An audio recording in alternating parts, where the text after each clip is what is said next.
విశాఖ ఉక్కు ఆంధ్రుల హక్కు అటు విశాఖ స్టీల్ ప్లాంట్ ఉద్యోగులు నిరసన కొనసాగుతుంది. జీఎంసీ గాంధీ విగ్రహం వద్ద 1300 రోజులుగా ఆందోళన చేస్తున్న కేంద్రం నిర్లక్ష్యంగా వ్యవహరిస్తుందని మండిపడుతున్నారు. దీనిపై మరింత సమాచారం మా ప్రతినిధి నాయుడు అందిస్తారు. విశాఖ ఉక్కు ఆంధ్రుల హక్కు అంటూ దగ్గర 1300 రోజుల నుంచి అక్కడ కోరమనపాలెం ప్రధాన గేటు వద్ద, అలాగే ఇక్కడ విశాఖ జీఎంసీ గాంధీ విగ్రహం వద్ద కూడా పూర్తిగా కార్మిక నేతలు ఆందోళన చేస్తున్న కేంద్రం ప్రభుత్వం ఏమాత్రం పట్టించుకోకుండా స్టీల్ ప్లాంట్ని నిర్వీర్యం చేసే విధంగా ప్రైవేట్ పరం చేయాలనే ఆలోచనలు అయితే ఉన్నాయని చెప్పొచ్చు. ఈ నేపథ్యంలో పూర్తిగా ఈరోజు జీఎంసీ గాంధీ విగ్రహం వద్ద ఆందోళనకు పూర్తిగా విద్యార్థి సంఘాలు ఇవాళ మద్దతు తెలపడం జరిగింది. ఈ నేపథ్యంలో పూర్తిగా ఈ స్టీల్ ప్లాంట్ని ప్రైవేట్ పరం చేయడం కరెక్ట్ కాదని, అలాగే లక్షలాదిగా దీని మీద ఉపాధి పొందుతున్న వారి పరిస్థితి ఏమిటనే చెప్తున్న పరిస్థితి ఉంది. అయితే గత కొంతకాలంగా పూర్తి కాంట్రాక్ట్ కార్మికులను అయితే తగ్గిస్తున్న పరిస్థితి. ఈ నేపథ్యంలో పూర్తిగా ఒక భయాందోళనలో అయితే ఉద్యోగుల్లో ఒక ఆందోళనకరమైన వాతావరణం అయితే నెలకొందని చెప్పొచ్చు. రోజుకి ఆందోళన చేస్తున్న కేంద్రం ఇంకా మాపై దౌర్జన్యంగా ఇలా అరెస్టులు చేయించడం, అలాగే పూర్తిగా నిర్బంధించడం చేస్తున్నారని వీళ్ళు మండిపడుతున్న పరిస్థితి. ప్రస్తుతం అంతా విద్యార్థి సంఘ నేతలు ఉన్నారు. సార్ చెప్పండి, ఏ విధంగా చూడొచ్చు ఈరోజు? విశాఖ ఉక్కు ఆంధ్రుల హక్కు అనే నినాదంతో 1966లో నవంబర్ 1వ తారీఖున దాదాపు 32 మంది ప్రాణత్యాగం చేసిన తర్వాత విశాఖ స్టీల్ ప్లాంట్ని ఆ రోజు స్థాపించడం జరిగింది. అటువంటి స్టీల్ ప్లాంట్ని 32 మంది త్యాగం చేసిన బలిదానం చేసినటువంటి యొక్క విద్యార్థుల యొక్క మరణాలను పక్కన పెట్టి కూడా ఈరోజు కేంద్ర ప్రభుత్వం విశాఖ ఉక్కుని ప్రైవేట్ పరం చేస్తూ ఉన్నారని మేము తీవ్రంగా వ్యతిరేకిస్తూ ఉన్నాం. విశాఖ ఉక్కు ఆంధ్రుల యొక్క నినాదంతో విద్యార్థులు, యువకులు, స్టీల్ ప్లాంట్ కార్మికులు దాదాపు 1300 రోజులు పైబడి రిలే నిరాహారదీక్షలు చేస్తున్నా సరే ఎక్కడ కూడా స్పందించే పరిస్థితి కనపట్టలేదు. ఈరోజు 3 లక్షల కోట్ల విలువైన ఆస్తిని కేవలం కేంద్ర ప్రభుత్వం, ఏదైతే నరేంద్ర మోడీ ప్రభుత్వ సోదరులు, సహచరులు, స్నేహితులు ఎవరైతే ఉన్నారో ఆదాని అంబానీలకి కారు చౌకగా 33,000 కోట్లకి మీ పరిస్థితి మేము తీవ్రంగా ఖండిస్తూ ఉన్నాం. మీకు చేతనైతే కొత్త పరిశ్రమల్ని తీసుకురండి. అటువంటి తీసుకురాకపోగా గత ప్రభుత్వం విద్యార్థుల్ని, యువకుల్ని, ప్రజల్ని దృష్టిలో పెట్టుకొని నిర్మించినటువంటి ప్రభుత్వ సంస్థలన్నీ కూడా మీ దారదత్తంగా అమ్మడం అనేది మేము తీవ్రంగా వ్యతిరేకిస్తూ ఉన్నాం. ఈరోజు విద్యార్థి యువత సంఘాల ఆధ్వర్యంలో రాష్ట్ర వ్యాప్తంగా రిలే చేపట్టడం జరుగుతుంది. అందులో భాగంగా విశాఖ గాంధీ కూడా చేపట్టడం జరుగుతుంది. విశాఖ ఉక్కుని ప్రైవేటీకరణ ఆపాలి, విశాఖ ఉక్కుని షేర్లో విలీనం చేయాలి, విశాఖ ఉక్కి సొంత గనులు కేటాయించాలని చెప్పేసి మేము డిమాండ్ చేస్తాం. లేని పక్షులు విద్యార్థులు, యువకులు భారీ ఎత్తున ఉద్యమాలు శ్రీకారం చుట్టాలని తెలియజేస్తా ఉన్నాం. అయితే ఉక్కు ఉద్యమాన్ని తన గేయం ద్వారా పూర్తిగా ఈ పోరాటాన్ని కేంద్ర ప్రభుత్వానికి తెలియజేస్తున్నారు గాయకుడు, అలాగే దేవిశ్రీ ప్రసాద్. ప్రస్తుతం అంతా దేవిశ్రీ ఉన్నారు. చెప్పండి, ఏ విధంగా చూస్తారు మీరు?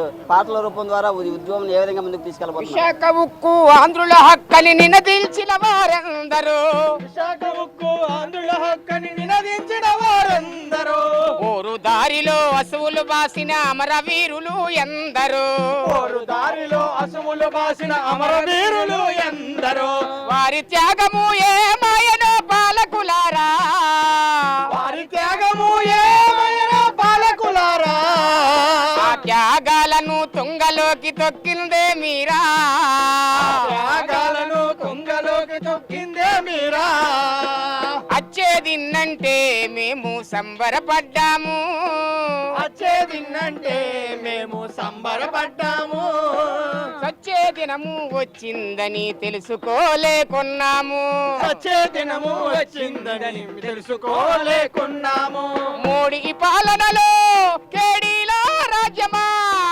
మోడీ పాలనలో కేడీలా రాజ్యమా, అడిగేవాడికి పేడీలా, అడిగేవాడికి పేడీలా, ఇదేనా మన స్వరాజ్యమా, అడిగేవాడికి పేడీలా, ఇదేనా మన స్వరాజ్యమా.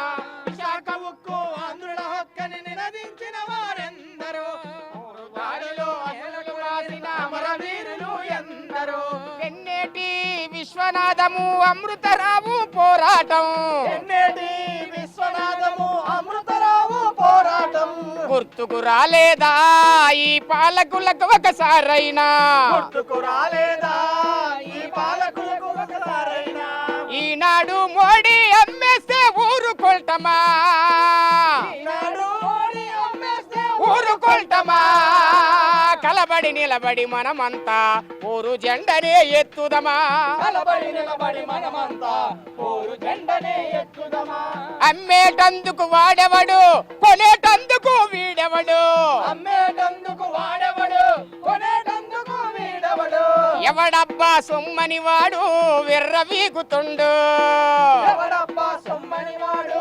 విర్రవీగుతుండు, స్టీల్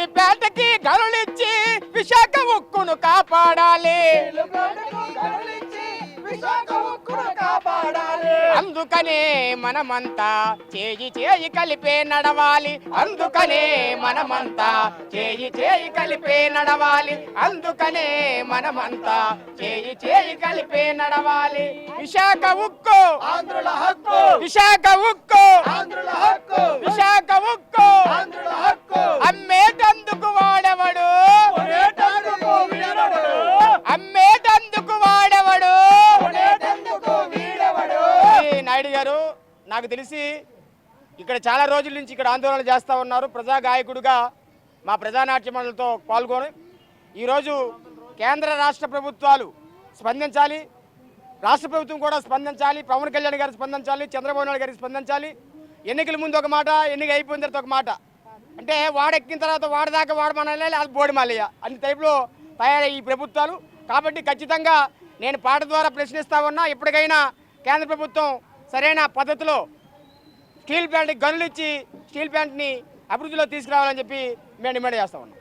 థ్యాంక్ యూ. చూడొచ్చు పూర్తిగా విద్యార్థి సంఘాలు అయితే గేయకుడు పూర్తిగా మన దేవిశ్రీ కూడా పాట ద్వారా ప్రభుత్వాలని ప్రశ్నిస్తున్న త్యాగాలతో 32 మంది చనిపోయే ప్రాణాల త్యాగాలతో పూర్తిగా ఈ స్టీల్ ప్లాంట్ విశాఖ ఉక్కు ఆంధ్రుల అకౌంట్ మనకు వచ్చింది. అలాంటిది ఆనాడు ఏ విధంగా విశాఖ ఉక్కు ఆంధ్రులకు పోరాటం చేశారు, మళ్ళీ ఇప్పుడు కూడా ఈ పోరాటాన్ని అయితే చేస్తున్నారు.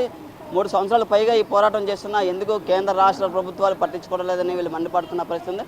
కేంద్రం తన నిర్ణయాన్ని వెనక్కి తీసుకున్నంత వరకు మా పోరాటం ఆగదని వీళ్ళు హెచ్చరిస్తున్నారు. Camera person Arun Naidu, Big TV Visakha.